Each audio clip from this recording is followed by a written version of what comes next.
Hello there.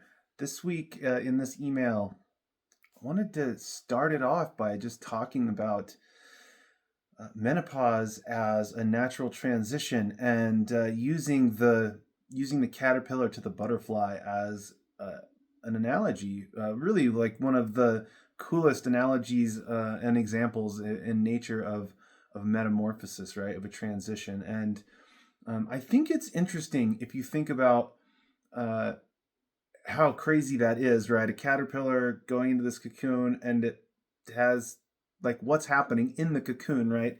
And then coming out the other side, something so beautiful as a butterfly. But I think the cocoon's really interesting, right? Um, it's uh, it's the transitional space, and um, I think if we're approaching that example of the caterpillar from a natural medicine, a natural health perspective, I think we start to ask ourselves, well, okay, this is normal that it's in the cocoon. It's going towards being a butterfly. Like, what does the caterpillar to butterfly need? Like, what is supportive to it?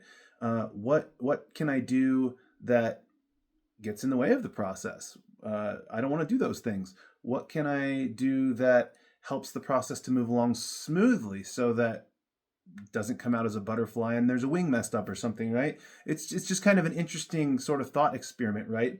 And it really is an apt analogy for the menopausal transition because in a certain way you're you're starting out uh, in this premenopausal state of physiology. Your hormone levels are certain at a certain level.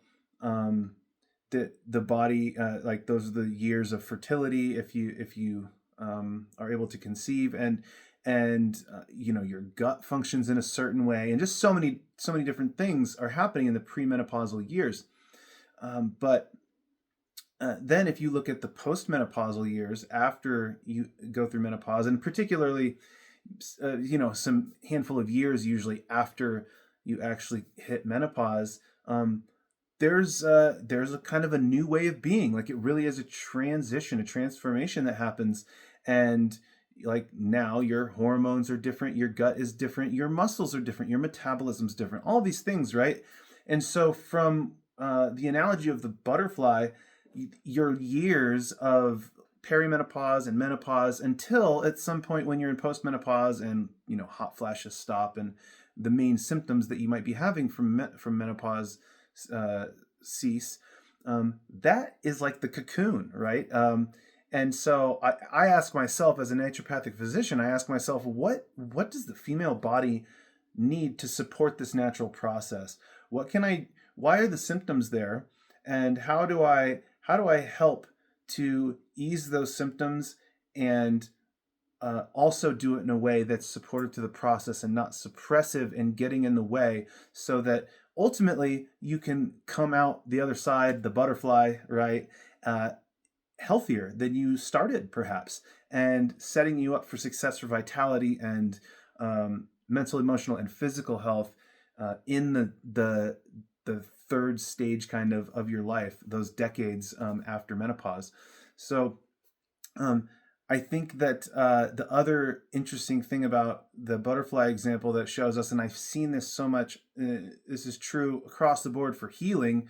You know, if someone's ill and you know I'm working with them to get them well, you can't. And healing is a natural process, right? One of the most natural processes that we have in our bodies, and um, that being the case, I've really come to learn that you can't make the body heal faster than it will. You can do your best to support it to do the body to do what it can do optimally, but you can't make it go faster than it can or will. And it's the same thing with perimenopause and menopause. Of course, that's not a you know menopause is not an illness and a disease and nothing to be fixed, but it's a natural process. So the same thing is true as it is for healing, that you can't make your menopausal transition go faster. So keeping that in mind, what we want to do is support the process to move along as smoothly as it can and as optimally as it can to help you have a great quality of life during that transitional time, and then to be really vibrant, exuberant in your body and your life when you get through that transition, right? And so that is the bridge that we're talking about. I'm talking about bridging that kind of gap, that space between the two places, and doing it in a healthy way and creating new perspectives along the way. Okay, take care.